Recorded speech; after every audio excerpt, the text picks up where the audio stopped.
Me just over 1.5 years.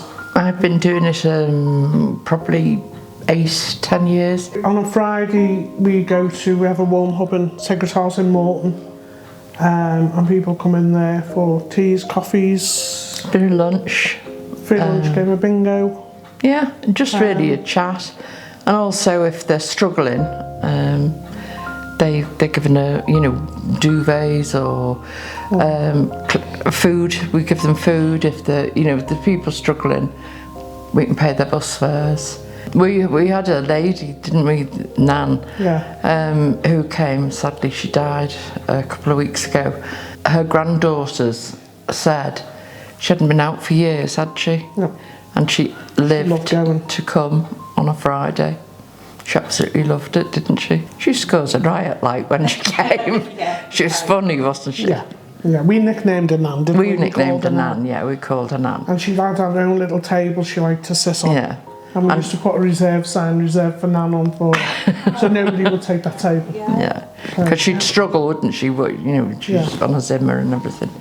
But she was lovely, and she didn't like some of the sandwiches, so I take stuff and we'd make her own sandwich, wouldn't we? She was spoilt. It's a nice, friendly atmosphere. It's a nice group of people as well. Us, the volunteers, we all get on well. If I seen anybody I've seen people and I've said to them, why don't you come down? I've got Wendy who comes down now every week. Person I know, she comes down and she knows a few of the people there anyway. But if I see anybody and I think, I'd say come down. It's free. It's a couple of hours doing something different. I mean, to start with, it seemed to be just people from Sacred Heart, but now I live in Hoylake, which is a few miles away. They'll come from there, and they come from Liso and Wallasey. Yeah, because word's got about now. And in the winter they have a hot dinner, don't they? Yeah. And a couple of us will make some puddings and they always thank us when they're going out as well. And in fact, when we closed for a couple of weeks in the summer. They were nearly crying, weren't they? They weren't happy. But I think it's very important because there are a lot of people on their own, aren't there? I mean, when we used to do the mission, we'd cook down there for them and, put a meal out for them. I think we had it 4 nights, and we used to give them baking batches on a Saturday and a Sunday.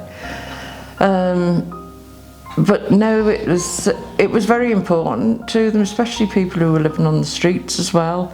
It's not just the elderly. There's a lot of people living on the streets, and it was somewhere warm for them to come and sit and have a bit of a laugh. And if we knew somebody who could play the guitar, they'd come in and sing, and they'd love it. So I think that sadly because we haven't had a place to cook from. So I think when this gets going, and hopefully soon, that'll be a good, the cafe side of it will be good, because they're missing that in Birkenhead now. There's a few people like that though that come in the regulars and just sit and have an answer with. Yeah. Have a cup of tea, some biscuits and a cake, and they always say they've enjoyed when they've gone. They always say George was in the kitchen and whatever. So I think there's a hell of a lot of people at Christmas that are on their own, and the families, either they haven't got any family or the families don't bother with them, and something's happened, and I don't know, but it doesn't matter to us, does it? It's nice for them to spend Christmas with people that they care about them. Yeah. Yeah.